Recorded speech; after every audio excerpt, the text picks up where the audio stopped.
y además ya un poco más despacio que los... Bueno, sí, es cierto. Sí,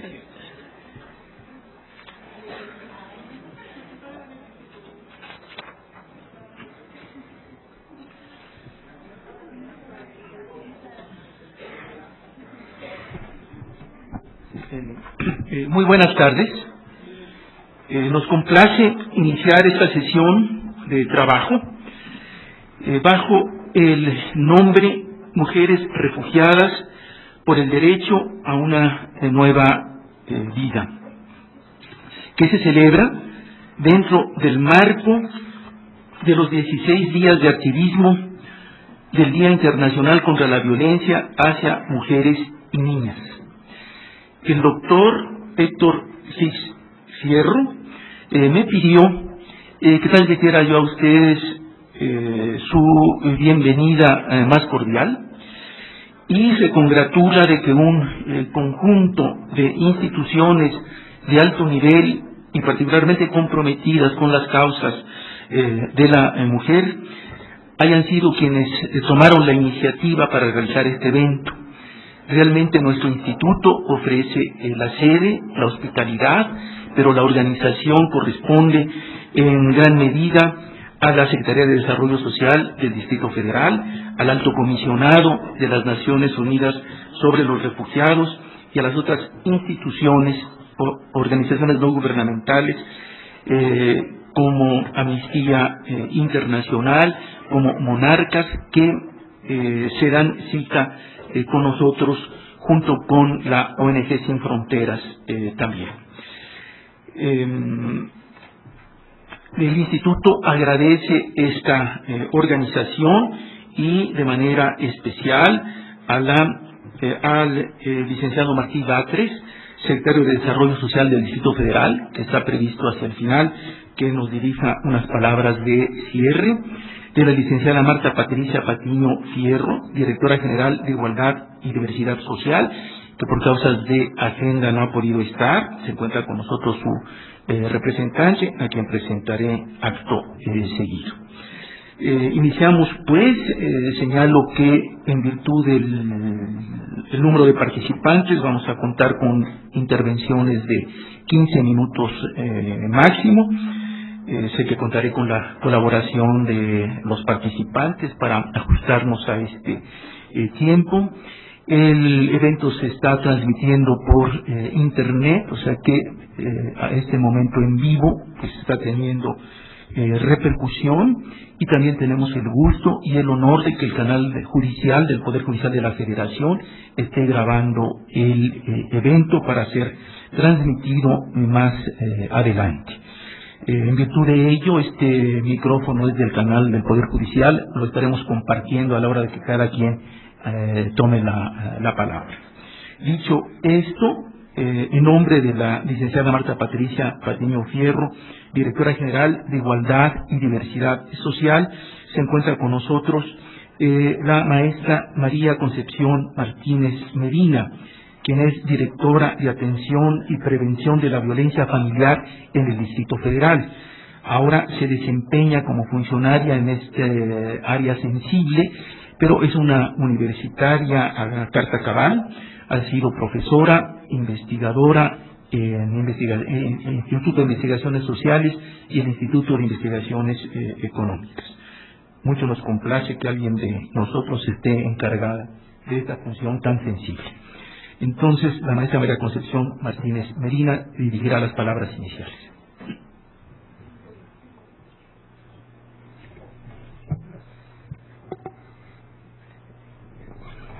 Muchísimas gracias, doctor.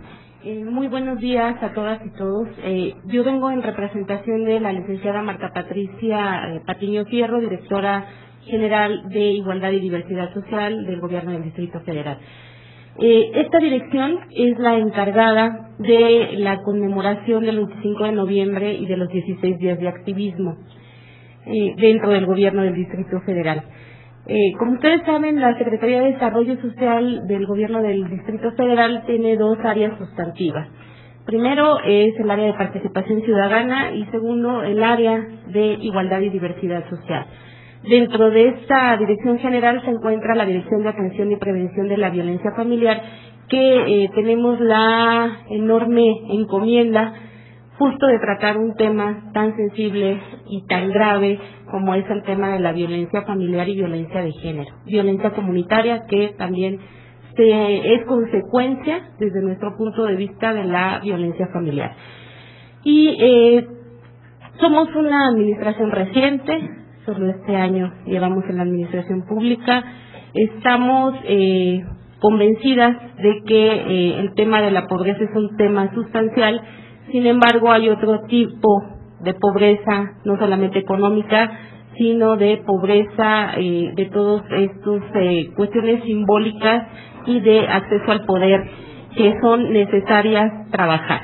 En ese sentido hemos venido construyendo todo nuestro plan de trabajo para los siguientes 5 años, y entre ellos nos cruza justamente esta conmemoración y llevar a cabo la organización de los 16 días de activismo.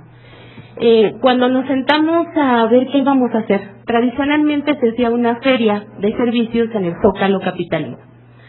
Nosotras quisimos ampliar muchísimo más y de veras llevar a cabo acciones que fueran teniendo impacto en distintos grupos de población, pero también no solamente en el centro de la ciudad, sino llevar nuestras actividades y nuestras acciones a las distintas delegaciones. Pero no solo eso, quisimos también demostrar que coordinadamente instituciones académicas, de organizaciones de la sociedad civil, organismos financieros internacionales, la ONU y gobierno podríamos trabajar hacia un objetivo común que lograra mejorar la vida de las personas, en este caso de las mujeres, que es lo que más nos interesa. Yo quiero hacer un reconocimiento de que este evento específicamente fue la idea de una compañera nuestra de trabajo que está aquí, doña Sabina. Ella es una mujer salvadoreña, refugiada, y que ahora colabora en la dirección, y que ella, con unas palabras simbólicas y que nos llegaron muy profundo, hizo posible este evento, esta coordinación.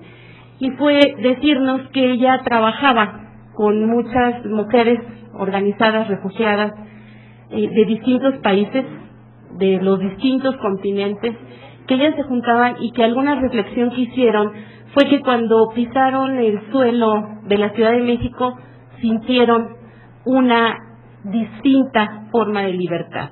O sea, en esta ciudad se lo hemos vivido de una manera diferente, y en esta ciudad hemos encontrado mucho apoyo de distintos ámbitos, con distintas personas, y quisimos decir esto, ¿no?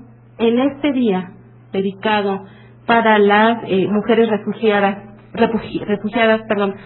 que tienen derecho a una nueva vida, decirles que mucha gente estamos trabajando para que en la Ciudad de México sigan sintiendo eso que sintió doña Javi con todas sus compañeras.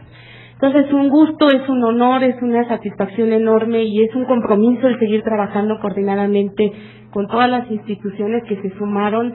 No nos costó nada de trabajo, fue como muy natural.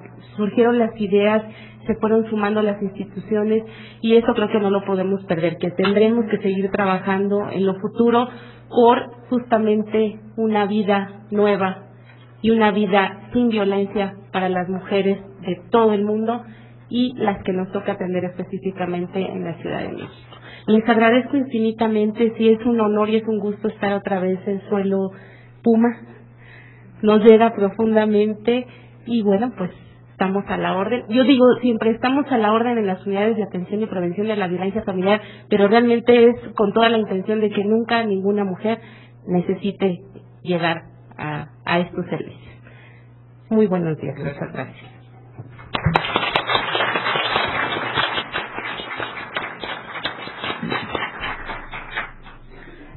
Me complace presentar a la señora Marion Hoffman. Ella es la delegada regional del Alto Comisionado de Naciones Unidas para los Refugiados.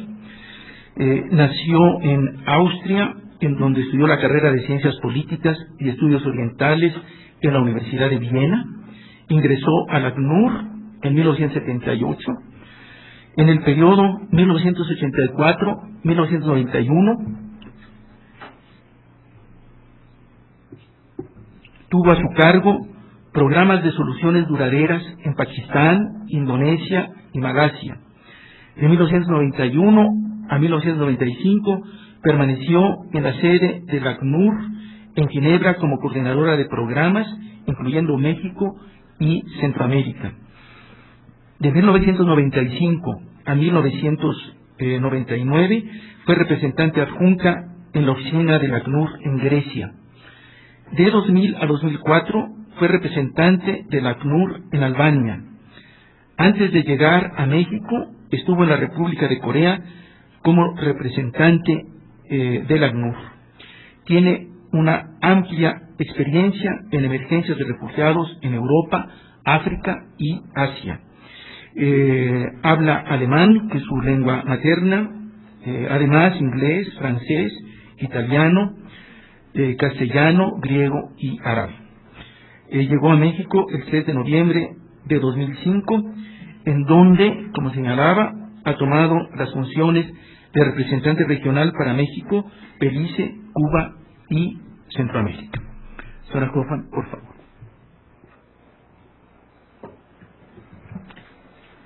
Muchísimas gracias. Bueno, quisiera agradecer sobre todo a la Dirección General de Igualdad y Diversidad Social de la Secretaría de Desarrollo Social del Distrito Federal, quien nos invitó a participar a través de este panel sobre mujeres refugiadas dentro de los 16 días de activismo por el Día Internacional contra la Violencia hacia Mujeres y Niñas. Quisiera agradecer también al Instituto de Investigaciones Jurídicas que nos recibe en este día, particularmente al doctor Ricardo Méndez Silva, por facilitarnos este espacio para poder llevar a cabo este panel de la UNAM, la máxima casa de estudios en México. Y quisiera también agradecer a nuestros colegas panelistas que nos acompañan hoy, a la COMAR, a Sin Fronteras, a Amnistía Internacional México, al Grupo Monarcas y a la comunidad universitaria. A lo largo de la historia de la humanidad, millones de personas se han visto obligadas a abandonar sus países de origen, huyendo de la persecución, de un conflicto armado, de las violaciones masivas a los derechos humanos. Sí, la desolación del exilio es tan grande. Para muchas mujeres, niños y niñas, la dolorosa experiencia de la huida se ve todavía acrecentada cuando ha sido acompañada por la violencia física. El ACNUR tiene el mandato de proporcionar protección internacional a las personas de su interés. Por ello, junto con los Estados, comparte la responsabilidad de asegurar que las personas refugiadas estén protegidas contra la violencia sexual y por motivos de género. Aunque los niños y los hombres también son objeto de violencia sexual, o pueden ser objeto de violencia sexual, o por motivos de género, la mayoría de las víctimas y sobrevivientes son mujeres y niñas. Durante un conflicto armado, las mujeres, las niñas y los niños enfrentan riesgos adicionales de estar sujetos a la violencia sexual y por motivos de género cuando huyen del conflicto en busca de asilo. Los miembros de la familia frecuentemente se dispersan durante la huida, dejando a las niñas y niños separados del resto de las familias, de sus parientes, y a las mujeres como las únicas responsables de proteger y mantener a sus familias. Quisiera utilizar un esquema desarrollado por Susana Turdín, profesora sobre salud reproductiva para refugiados de la Universidad de Columbia, y que el ACNUR retoma en sus directrices para explicar los distintos tipos de violencia que se pueden experimentar durante las 3 diferentes fases del ciclo de asilo. En una primera fase, durante el conflicto, antes de la huida, las mujeres muy frecuentemente pueden sufrir el abuso por parte de personas con poder. la violencia sexual y el secuestro por las partes en conflicto, la violación masiva y los embarazos forzados. El relator especial de la Comisión de Derechos Humanos, al referirse al conflicto de la antigua Yugoslavia, reconoció que la violación constituye un abuso de poder y de control con el que el violador trata de humillar, avergonzar, degradar y aterrorizar a la víctima. En este contexto, la violación se ha utilizado no solo como una agresión contra la víctima, sino también para humillar, avergonzar, degradar y aterrorizar a todo el grupo étnico. Hay informes fidedignos de violaciones públicas, por ejemplo, delante de todo un pueblo, con el fin de aterrorizar a la población y obligar a los grupos étnicos a huir. Las mujeres detenidas por motivos políticos, incluidas las presuntas actividades políticas de un hombre de la familia ausente, son particularmente vulnerables. Algunas mujeres refugiadas han solicitado asilo después de haber sido violadas o torturadas sexualmente de algún otro modo, con miras de obtener sus confesiones por la fuerza. Otras tuvieron que huir cuando las autoridades demostraron no querer o no poder protegerlas de los abusos físicos, incluido la violación, infligidos como castigo por no conformarse a las normas sociales o culturales propugnadas por sus atacantes. En algunos estados la religión asigna ciertas funciones o códigos de conducta a hombres y mujeres respectivamente. Cuando una mujer no cumple con la función asignada o se niega a obedecer los códigos sociales, es castigada por ello y podría albergar un temor fundado de persecución por motivos de religión o de pertenencia a un determinado grupo social. El incumplimiento de estos códigos puede ser percibido como prueba de que una mujer sostiene una opinión religiosa inaceptable, independientemente de cuáles son sus verdaderas creencias.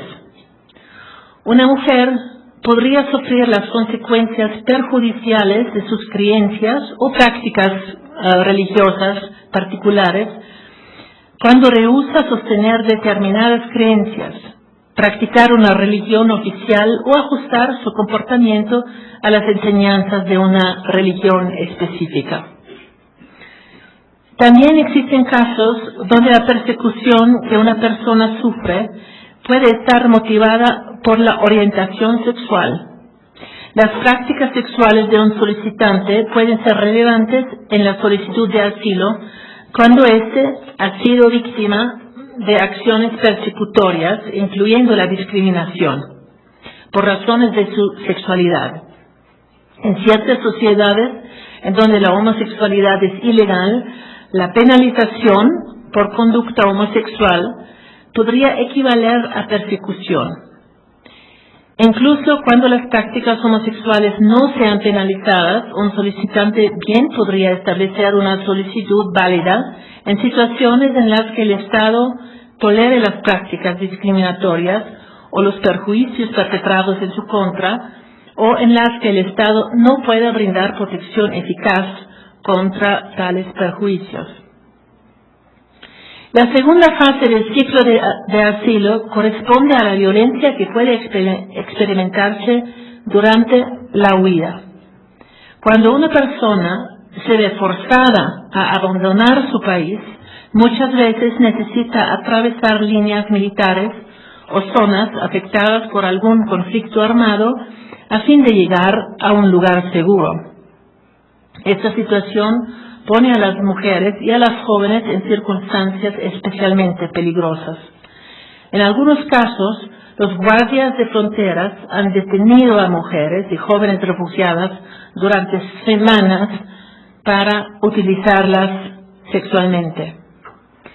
En algunos casos, las mujeres han sido violadas por soldados al atravesar una frontera. En otros, se las raptó y se les prostituyó. El contexto actual en varias partes del mundo, donde el asilo y la migración se mezclan, como es el caso en esta región también, la preocupación del ACNUR aumenta en esta fase, particularmente por el riesgo que representa la trata de personas, donde la prostitución o explotación sexual forzosa en algunos casos podría considerarse como una forma de persecución. El ACNUR tiene un doble interés en relación con la trata de personas. En primer lugar, la oficina tiene la responsabilidad de garantizar que las personas que se encuentran bajo su competencia no lleguen a ser víctimas de la trata.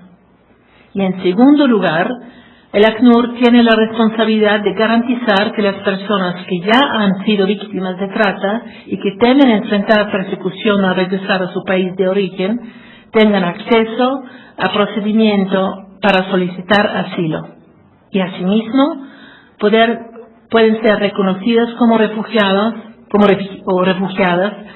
y recibir la respectiva protección internacional en caso de que sus solicitudes de protección internacional se encuentren dentro del ámbito de la definición de refugiado de la Convención de 1951. Una vez de regreso en sus comunidades de origen, las mujeres y los menores víctimas de trata pueden sufrir represalias por parte de las redes de traficantes. También puede existir la probabilidad de que las víctimas vuelvan a ser objeto de la trata o sufrir un severo ostracismo por parte de su comunidad y de su propia familia. En la tercera fase, encontramos a las personas refugiados que ya se encuentran en un país de asilo. Ya sea que se encuentren en un campamento de refugiados o en una ciudad, existen varios riesgos de violencia que las mujeres refugiadas pueden enfrentar.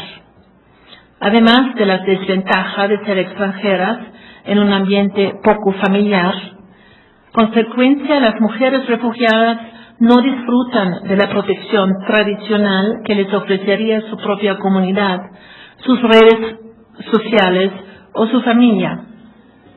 Normalmente llegan sin recursos y frecuentemente sin documentación, y en muchos países no tienen un acceso efectivo a recursos jurídicos o administrativos. Las mujeres y jóvenes solteras no acompañadas son las más vulnerables, seguidas de las mujeres solas, que son cabeza de familia. La frustración de la vida de los campamentos puede también inducir a la violencia, incluidos los abusos sexuales dentro de la familia. Hasta ahora hemos visto algunas de las causas que generan la salida de personas refugiadas vinculadas a la violencia, así como alcances de la violencia en las distintas fases de la huida. Sin embargo, el ACNUR, junto con otras agencias hermanas del Sistema de Naciones Unidas, ha trabajado también en conjunto con los gobiernos y la sociedad civil para encontrar algunas herramientas concretas que facilitan la prevención de la violencia y algunas medidas que pueden adoptar los estados para prevenir la violencia hacia mujeres refugiadas son, primero de todo, ratificar y garantizar la plena aplicación de la Convención de 1951 y de su protocolo de 1967 sobre el Estatuto de los Refugiados, los convenios de Ginebra de 1949 y sus protocolos adicionales, la Convención contra la tortura y otros tratos o penas crueles, inhumanos o degradantes, y la Convención sobre la eliminación de todas las formas de discriminación contra la mujer. Los estados también tendrían que velar por el cumplimiento de las leyes nacionales relativas a prevenir y sancionar la violencia sexual. Tendrían que velar porque las autoridades policiales, militares y de inmigración que entran en contacto con las solicitantes de asilo o refugiadas incluyan funcionarias mujeres y que su personal pueda adoptar medidas para prevenir y combatir los abusos sexuales. Tendrían también permitir al ACNUR y a otros organismos competentes de la sociedad civil, organizaciones no gubernamentales o otras instituciones de derechos humanos que estén en contacto con las personas que buscan asilo desde el momento de su llegada al país de refugio. Los estados también tendrían que garantizar apoyo médico o psicosocial adecuado y oportuno a las víctimas de violencia sexual y a sus familias para que superen el traumatismo y prevenir su agravación. Por último, quisiera mencionar unos objetivos fundamentales que el ACNUR ha identificado como parte de una estrategia de prevención efectiva de la violencia sexual y de género. Una transformación de normas socioculturales, con énfasis en el empoderamiento de mujeres y niñas. Y algunas de las acciones incluyen el desarrollo de campañas de información, educación y comunicación para promover cambios en las actitudes, conocimiento y comportamiento de la comunidad. Ofrecer actividades que promuevan la independencia tanto personal como económica de las mujeres refugiadas, como ofrecer programas de alfabetización y de capacitación vocacional.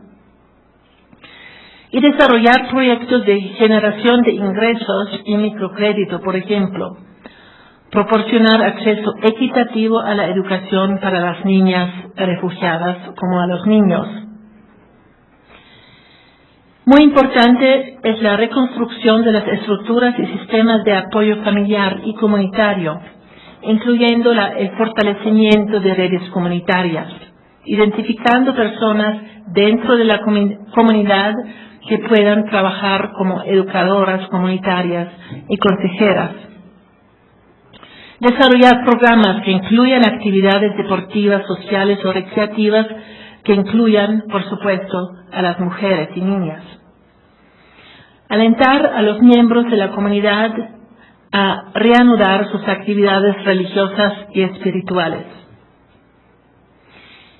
Interesante sería un diseño de servicios e instalaciones efectivas como proporcionar alojamiento provisional separado para niñas y niños no acompañados o separados.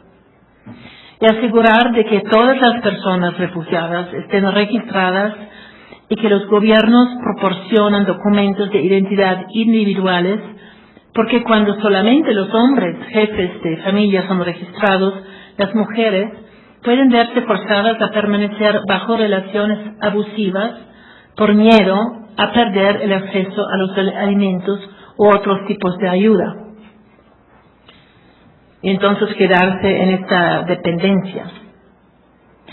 Finalmente quisiera concluir subrayando la importancia de la activa participación de la propia población refugiada aquí en México, como lo es el caso del Grupo Monarcas, del cual nos hablarán más adelante.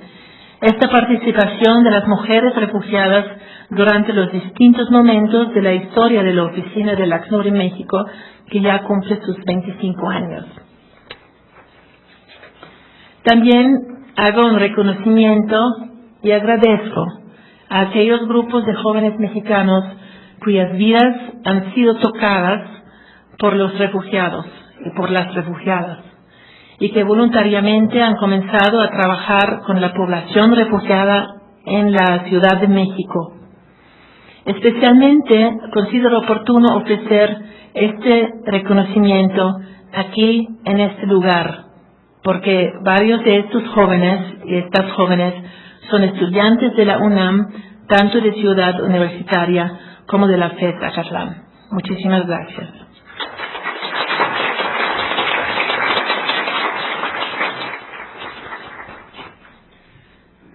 Agradezco a la señora Marion Hoffman, delegada regional para México del ICE, Cuba y Centroamérica, su muy ilustrativa y completa presentación sobre este tema. es el turno de la licenciada María Luisa García Hernández. Ella es licenciada en Relaciones Internacionales por la Facultad de Estudios Superiores Zacatlán de la UNAM. Ha desempeñado diversos cargos dentro de la Dirección General de Asuntos Legales Internacionales de la Procuraduría General de la República. Fue profesora de la materia de Equidad y Género en los cursos de formación para peritos y ministerios públicos del Instituto Nacional de Ciencias Penales. Ha colaborado desde 1994 en la Comisión Mexicana de Ayuda a Refugiados, COMAR, donde ha sido secretaria particular del Coordinador General, subdirectora de Protección y Retorno y actualmente subdirectora de Asistencia. Muy buenos días a todos. Para la Comisión Mexicana de Ayuda a Refugiados es verdaderamente un honor el haber sido incluidos en este panel de tanta importancia con este tema. Quiero agradecer en primer lugar a la Dirección General de Igualdad y Diversidad Social del Gobierno del Distrito Federal, como comentaba hace un rato, por haber considerado incluir el tema de las mujeres refugiadas dentro de estos 16 días de activismo en el marco del Día Internacional contra la Violencia hacia Mujeres y Niñas. Muchas veces el tema de los refugiados y las refugiadas no tiene visibilidad en la agenda nacional y no tiene visibilidad dentro de la opinión pública ni dentro de la sociedad en general. Por eso en realidad nos congratulamos porque hayamos logrado tener este impacto de tal manera que se incluya en esta jornada. Enseguida quiero también agradecer al Instituto de Investigaciones Jurídicas de la UNAM el estar auspiciando este evento, en particular al doctor Ricardo Méndez Silva, y bueno, en lo personal, pues la oportunidad de estar aquí como universitaria, el estar en esta ocasión finalmente mi alma mater, es para mí no solo un honor, sino una ocasión de verdad especial. Puma finalmente, ¿verdad? Bien, pues Marion ya nos compartió un panorama muy completo de la situación de las refugiadas en el mundo, así como de los distintos tipos o de los distintos orígenes de persecución que motivan la salida de refugiados de sus países. Yo quiero abocarme un poco más a hablarles sobre las refugiadas en México. Y solo, y no me voy a extender mucho en esto, solo para dar un marco muy general y empezar a hablar de las refugiadas, quisiera comentarles sobre la Comisión Mexicana de Ayuda a Refugiados, que es un órgano desconcentrado de la Secretaría de Gobernación, cuya función o atribución principal es brindar protección y asistencia a los refugiados en México, de conformidad con los instrumentos internacionales, principalmente la Convención de las Naciones Unidas sobre el Estatuto de los Refugiados, así como en el marco de la legislación nacional aplicable en materia de derechos de los refugiados, pero también de derechos humanos. La COMAR es entonces la institución del gobierno federal que se encarga de manera muy específica del tema de los refugiados.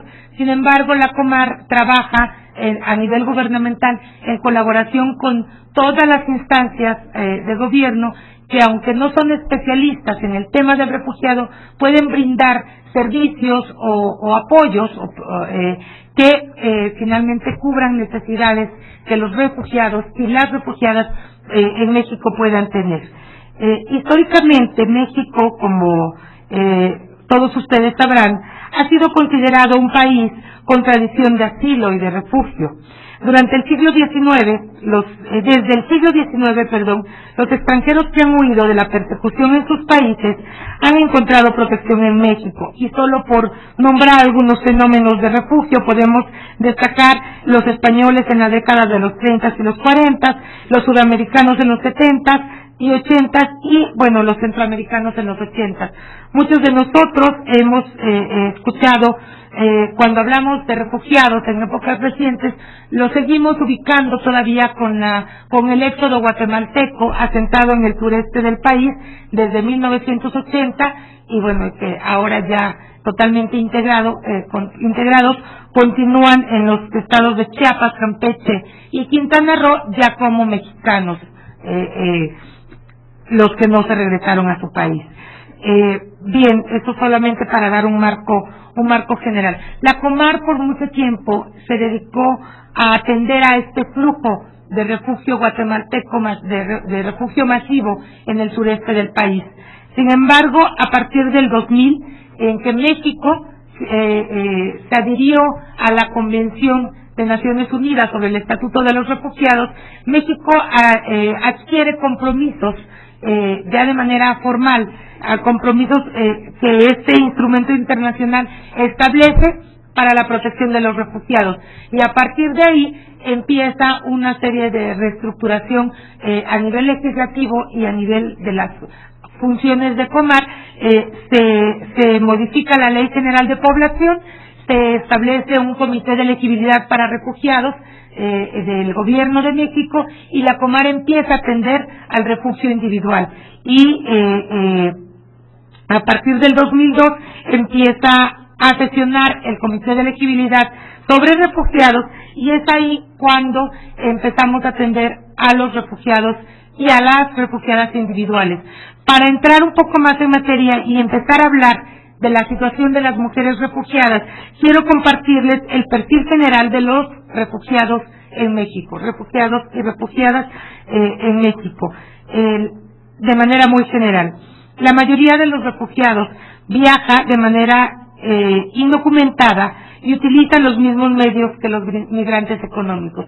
Algunos refugiados sí llegan con visa a México, pero muchos de ellos viajan igual de manera indocumentada. Muchos son víctimas de violencia de distinto tipo en los países de tránsito y también al ingreso al país. La mayoría de los refugiados viajan solos, precisamente por la dificultad de llegar con toda su familia. Entonces, muchos de ellos viajan solos, una gran minoría logra ingresar en grupos familiares, pero la mayoría viaja de manera individual y dejan a su familia en sus países de origen. Algunos son víctimas de una desintegración familiar precisamente por los motivos de persecución o por la situación de inestabilidad en su país de origen o de descomposición social o de conflicto armado en su país de origen. La familia se desintegra, ya no localizan a sus familiares, igualmente viajan solos y desde acá hacen esfuerzos por tratar de ubicar a sus familiares para posteriormente poder traerlos. A la llegada de los refugiados, de la mayoría de los refugiados al país, tienen una situación vulnerable. Si ubicamos a los refugiados como parte del grupo de migrantes, son migrantes, pero además son refugiados, no conocen la cultura del país, no conocen el idioma del país, entonces la vulnerabilidad propia de un migrante pues se multiplica en el caso de los refugiados.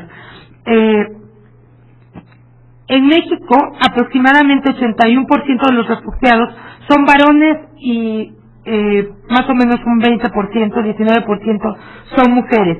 El rango de edad de los refugiados que llegan a México fluctúa entre los 20 y los 40 años. Sin embargo, también hay refugiados que pueden ser menores de edad y que llegan no acompañados al país. La mayoría de ellos son adolescentes. De los menores no acompañados o separados que llegan a México, son adolescentes entre 16 y 17 años, que es justamente la edad en los cuales su perfil, nos dicen las instituciones de custodia y cuidado de menores, no se ubica dentro del perfil permitido para que puedan ser cuidados en alguna institución de asistencia. Entonces, esos refugiados y refugiadas, porque hemos tenido jovencitas menores de edad, tienen aún mayor vulnerabilidad.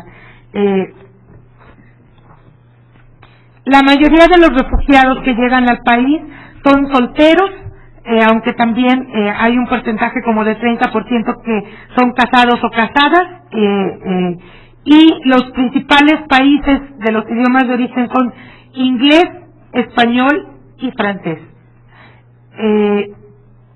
Un pequeño porcentaje de los refugiados hablan lenguas, principalmente árabe, farsi, hindi,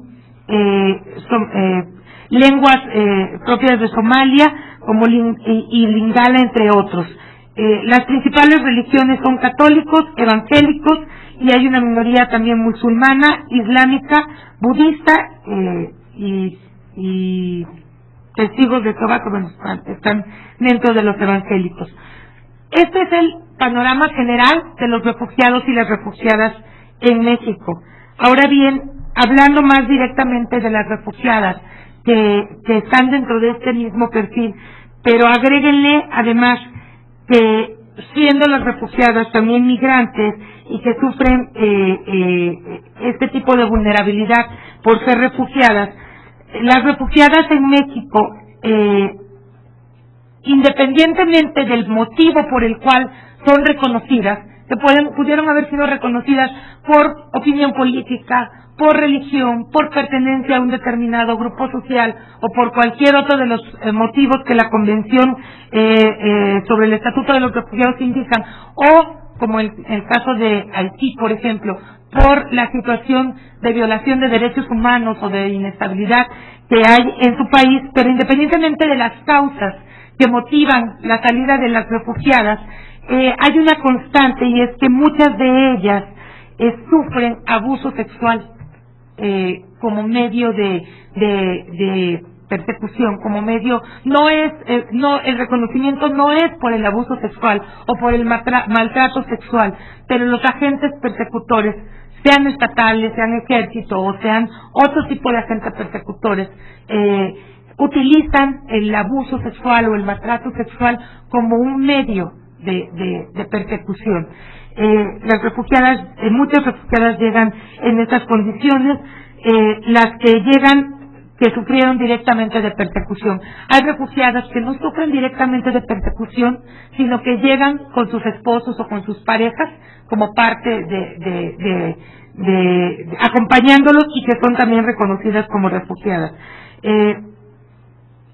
Hay menores de edad que son reconocidas por estatuto derivado, igualmente porque logran llegar en esta minoría que les comento, que llegan como parte de un grupo familiar, pero también hay menores de edad, jovencitas menores de edad, que llegan como solicitantes de refugio y que son reconocidas como refugiadas. Muchas de las mujeres que llegan solas, como víctimas de persecución y buscan refugio en México, se ven forzadas a dejar a sus hijos o parejas en el país de origen. Esto es bien importante y bien impactante para las refugiadas, porque les generan sentimientos de culpa y situación de inestabilidad emocional.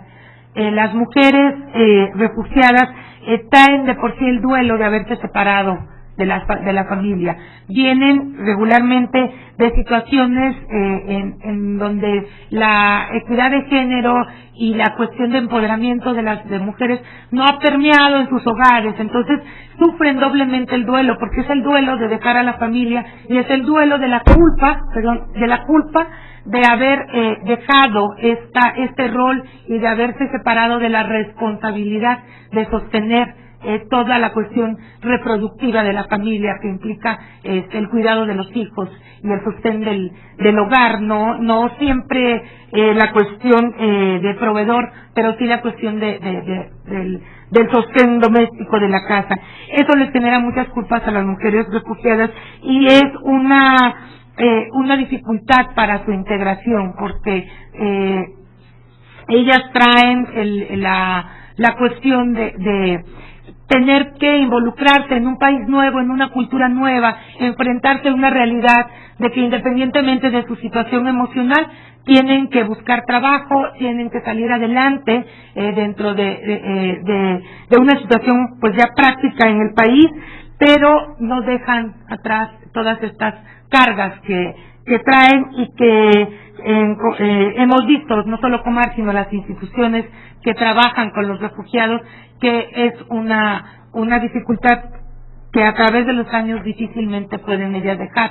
Que vemos refugiadas que funcionan, que han logrado aparentemente salir adelante, pero que desafortunadamente siguen viviendo esos duelos, sobre todo los casos de las mujeres que no han logrado traer a sus familias en un mediano plazo. En términos generales, esas son la situación de las mujeres refugiadas. Quiero comentarles ahora de manera específica lo que la Comar hace institucionalmente en la atención de las mujeres refugiadas. De manera muy general, la Comar adopta los lineamientos de la Guía para la Protección de Mujeres Refugiadas del ACNUR y que pueden ser aplicables a las refugiadas en México. Las principales líneas de acción que Comar ha establecido en la atención a solicitantes de refugio y a refugiadas son, primero en la parte de la elegibilidad, después del estudio de las solicitudes de refugio, se garantiza a las mujeres solicitantes de refugio acceso a los procedimientos de determinación de la condición de refugiado o refugiada en igualdad de condiciones que a los solicitantes de refugio varones, aun en los casos en el que el solicitante de refugio sea su pareja u otro miembro de la familia. Esto es, las solicitantes de refugio mujeres, aun cuando vengan acompañando a su pareja, tienen en igualdad de condiciones la oportunidad de decidir si quieren que solo se estudie el caso de la persona a la que vienen acompañando y ser reconocidas por estatuto derivado, esto es, o sea, por la causa de persecución de esa persona, sea pareja, sea papá, o sea, que vienen acompañando, o tener la oportunidad de contar ellas su caso desde su propia perspectiva y que está estudiado de manera individual. Y resulta muy interesante porque independientemente de que sea reconocida posteriormente por estatuto derivado, el hecho de que ellas cuenten su visión de la persecución, hay aristas muy distintas que de la persona que nosotros llamamos el titular de la persecución. La manera en que ellas viven la persecución y la huida puede ser muy distinta, aun cuando hayan hecho el mismo trayecto y vivido las mismas condiciones de salida del país de origen. Otras de las líneas de acción, los funcionarios de Comar realizan entrevistas de elegibilidad y de asistencia de manera separada, aun cuando sea un grupo familiar, siempre se da la oportunidad de que ellas manifiesten sus propias necesidades. Para las entrevistas se proporciona a las mujeres solicitantes de refugio y a las refugiadas intérpretes de su mismo sexo, con la finalidad de crear un ambiente de confianza. Esto es así en términos generales. Lamentablemente yo tengo que reconocer que hay lenguas, sobre todo las lenguas muy específicas, en las que de por sí nos es muy difícil ya en la práctica conseguir intérpretes, de Farsi, de Hindi, de este tipo de lenguas, que de por sí nos es difícil conseguir intérpretes, en general, pues mucho más tratar de que sea de su mismo sexo. Bien, otra de las líneas es, en los casos en que las mujeres hayan sido víctimas de abuso sexual u otro tipo de violencia que les generen alteraciones emocionales, son canalizadas para su atención psicológica o su atención física. La Comar además de eso, la Comar cuenta con profesionales capacitadas para atender este tipo de circunstancias. Bueno, creo que resulta un poco presuntuoso decirlo de esta manera. El personal de Comar tampoco, no somos un gran staff, pero sí tenemos profesionales capacitados. Aquí está con nosotros Erika Solana, que es la psicóloga del área de asistencia, que lo que hace en realidad más bien es una tarea de contención, porque no tenemos nosotros la capacidad para dar una atención terapéutica, pero lo que hacemos es tratar de apoyar y acompañar a las mujeres refugiadas, sobre todo en su etapa inicial, para por lo menos tratar de que ellas salgan un poco adelante y podamos establecer sus necesidades, porque lo que nos enfrentamos en el día a día del trabajo de asistencia de las mujeres refugiadas es que estas situaciones en las que llegan no les permiten ni siquiera a ellas hacer un mapa mental de cuáles son sus necesidades y cuáles son sus prioridades. Entonces, esa es como la primera tarea en el área de asistencia, apoyarlas para que puedan ellas por lo menos hacer una priorización y entonces la Comar poder canalizarlas a diferentes instancias que puedan ya atender sus necesidades específicas. Las mujeres refugiadas, aun cuando sean reconocidas por estatuto derivado, es decir, debido a la persecución de su pareja o cónyuge, adquieren todos los derechos inherentes a la condición de refugiado. O sea, una mujer refugiada, aunque no haya sufrido la persecución, es refugiada de pleno derecho y con la protección del Gobierno de México en todos los sentidos. De esta manera, aunque el documento migratorio que se le otorga sea de dependiente de refugiado, les autoriza legal estancia, ejercicio de actividades lucrativas y libre tránsito por territorio nacional en los mismos términos que los titulares de la característica migratoria del inmigrante refugiado. En fin, me podría yo extender muchísimo más en hablar de la atención a las mujeres refugiadas, pero sobre todo de las refugiadas en México, pero me quedaban 2 minutos, creo que me han de quedar 30 segundos. No quiero yo terminar sin antes mencionar que todos los apoyos institucionales, no solo de la Comar, sino de los organismos de la sociedad civil, de las organizaciones internacionales, que pueden de alguna manera atender las necesidades de las refugiadas en materia de salud, de educación, de atención social, de atención específica a necesidades como grupos vulnerables. Todo eso es muy importante, pero creo que el ingrediente principal lo son justamente las mujeres refugiadas, que a pesar de estos duelos, de estas situaciones, que a pesar de la forma en que salieron y que muchas veces no están con su familia, o en casos de que ya se haya logrado la reunificación familiar, ya están con ellas, pero que tenemos ejemplos de mujeres refugiadas que han logrado revalidar sus estudios, que han logrado salir adelante, tener un trabajo, las que no pueden acreditar, que es algo lamentable que no hemos podido avanzar mucho en la cuestión de la acreditación de estudios profesionales de las mujeres refugiadas, los estudios que hicieron en su país de origen, pero que aun cuando no han podido acreditar sus estudios, pues buscan la manera de ubicarse en trabajos, de ser comerciantes, en fin, pero que logran salir adelante y que tenemos una comunidad de mujeres refugiadas que curiosamente se quedan en el país más que los varones refugiados. Hay mayor índice de salida de varones refugiados que de mujeres. Entonces, pues creo que son el ingrediente principal, como yo decía, del éxito en la integración de las mujeres, de los refugiados en México. Muchísimas gracias.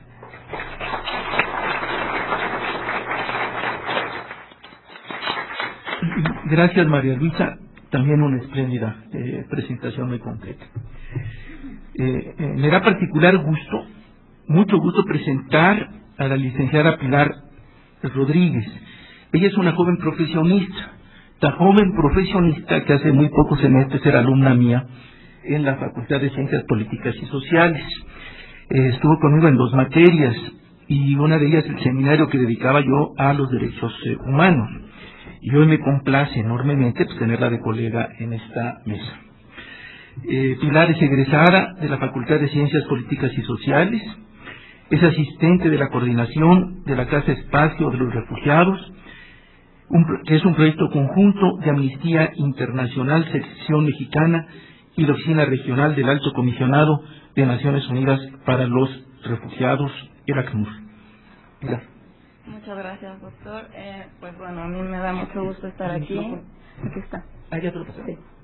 En primer lugar, estar en la UNAM, en mi alma mater también.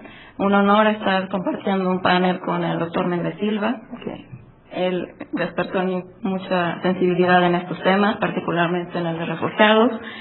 Y bueno, como ya mencionaron, yo colaboro en la Casa Espacio de los Refugiados, proyecto de Amnistía Internacional y el ACNUR, donde nos apoyan y colaboran conjuntamente organizaciones como Sin Fronteras. Y bueno, también es un proyecto que en gran medida camina y ha caminado por el apoyo de los numerosos voluntarios que han participado, muchos de ellos también de la UNAM, de otras universidades, también como el TEC de Monterrey, pero bueno, gracias al tiempo que muchos jóvenes y muchas personas dedican, es que este espacio ha podido seguir adelante. Este espacio se creó en el marco del 50 aniversario de la ACNUR, y esto fue en el año 2000. Y bueno, es un gusto enorme estar aquí en un tema que muy sensible, que se le da visibilidad al tema principalmente de las mujeres, de la violencia y sobre todo de los refugiados. Ya se mencionaron muchas cosas, pero bueno, no está de más señalar y subrayar que nos estamos enfrentando cada vez más frecuentemente, desafortunadamente por supuesto, a que la pobreza, la exclusión, la falta de oportunidades y entre muchas cosas, y entre ellas la violencia, es uno de los factores que más tienen que enfrentar las mujeres en el momento de tomar la decisión de emigrar, de salir de su país de origen. Las mujeres en particular tienen que enfrentar principalmente dos tipos de fronteras, las visibles y las invisibles. Aquellas fronteras que involucran romper con controles familiares, de costumbre y de tradiciones. Es también que tienen que sortear muchos riesgos, muchos inconvenientes en el momento de decidir crear un nuevo proyecto de vida, un proyecto nuevo de sí mismas.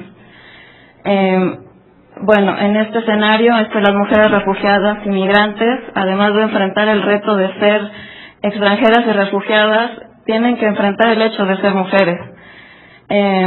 Aún hoy en países como el nuestro significa lidiar con situaciones de discriminación, desigualdad y violencia. La violencia de las mujeres refugiadas y migrantes, la violencia que enfrentan es diversa, pero es la violación y otras formas de violencia sexual los métodos más frecuentes. Bueno, hay que decir que en algunos casos la violación y otras formas de violencia sexual son perpetuadas hacia las mujeres por parte de funcionarios de sus países de origen, y que ha sido uno de los factores que las ha orillado a buscar refugio. Como bien lo mencionaban, es el camino de la huida uno de los más complicados, porque tienen que enfrentar los retos de la discriminación y, en casos muy frecuentes, la violencia sexual y de otros tipos ejercidas por personas, ladrones, traficantes de personas, policías, miembros de las fuerzas militares, etcétera, y que son elementos, y que incluso los elementos de las poblaciones locales se aprovechan del total desamparo en que muchos de los refugiados llegan. Algunos datos muestran que el 70% de las mujeres que emigran sufren violencia, un 60% sufren algún tipo de abuso sexual, siendo las mujeres jóvenes y las niñas quienes presentan un mayor alto riesgo de cometer algún tipo de violación o abuso sexual. Es también cuando las mujeres llegan al país de asilo, que además de enfrentarse a la desventaja de ser extranjeras en un ambiente desconocido y poco familiar, normalmente llegan sin recursos y frecuentemente sin documentación. Es por esto que la falta de redes familiares y sociales de apoyo con las que puedan contar para informarse o disponer de auxilio, así como las barreras lingüísticas, la dependencia económica respecto del agresor. En muchos casos el agresor viene con ellas, o a veces aquí se casan con mexicanos. Bueno, esto es, además de que la percepción de las instituciones públicas más como una amenaza que como una fuente de protección, el miedo a no ser creídas o ser mal vistas por delatar algún caso de abuso o violación, y la creencia, la muy frecuente creencia de que si al denunciar pueden perder estar en desventaja en el proceso del reconocimiento de su estatus de refugiado, y en el transcurso de su regularización migratoria son situaciones y factores que inciden en que las mujeres refugiadas que sufren de violencia estén especialmente expuestas a abusos y a que queden impunes, puesto que es muy difícil, es muy bajo el índice de denuncias. De por sí bien sabemos que denunciar una violación o un ataque es, en cualquier término, es denunciarlo, y es muy complicado, bueno, y muy difícil en términos personales. Es en este marco en que el Estado tiene que promover la aplicación de los estatutos vigentes y también promover un cambio de actitudes, pues la violencia también está en sus hogares. En México y en nuestra experiencia cercana hemos tenido conocimiento de que muchas mujeres refugiadas, no muchas, algunas mujeres refugiadas que se han casado con mexicanos sufren de violencia y que son amenazadas por sus parejas o exparejas de ser denunciadas y que puedan ser deportadas por el hecho de ser refugiadas y denunciar algún tipo de abuso o maltrato.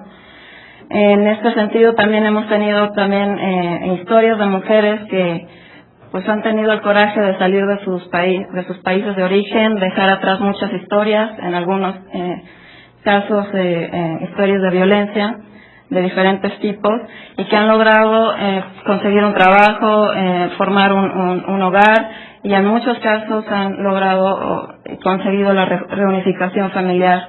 Un caso especial que observamos es el caso de las mujeres refugiadas africanas, en particular aquellas del Congo, para quienes la integración ha sido muy complicado en la sociedad mexicana, pero han logrado sacar adelante a su familia, han conseguido muchas cosas, han logrado un cierto nivel de integración en la sociedad. Y bueno, no hay que olvidar que las mujeres son la cabeza de la familia, son quienes influyen o determinan el grado de integración o la manera de integrarse a la sociedad, a las escuelas y a los trabajos. Es en ellas quien recae muchas de las responsabilidades al llegar a un nuevo país. En nuestro país, nuevamente lo mencionaré, o más bien lo subrayaré, las mujeres refugiadas tienen que lidiar con una sociedad que, debido a elementos como desinformación, prejuicios y miedo, desconoce el tema de los refugiados.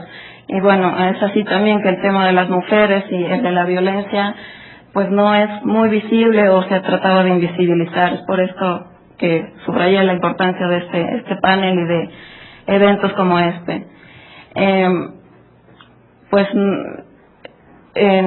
Hay que observar que muchos de estos casos de violencia,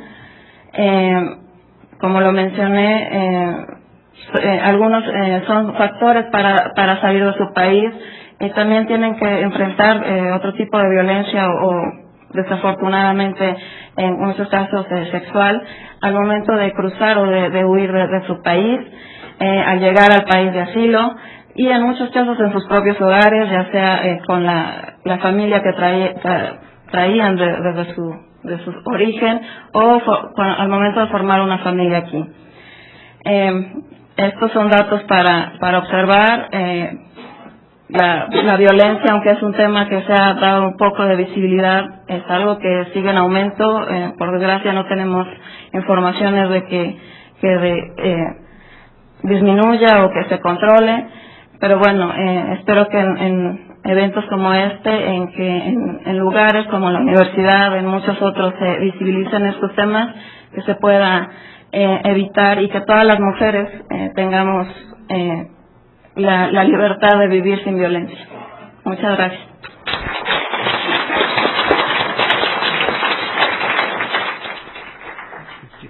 Gracias, Pilar. Vamos a pasar a una segunda ronda con los participantes, a quienes han participado en la primera. Muy cumplidamente nuestro agradecimiento por las brillantes exposiciones, y entonces a quienes participan en la segunda pues les pediría si pueden acompañarnos en la mesa. Gracias.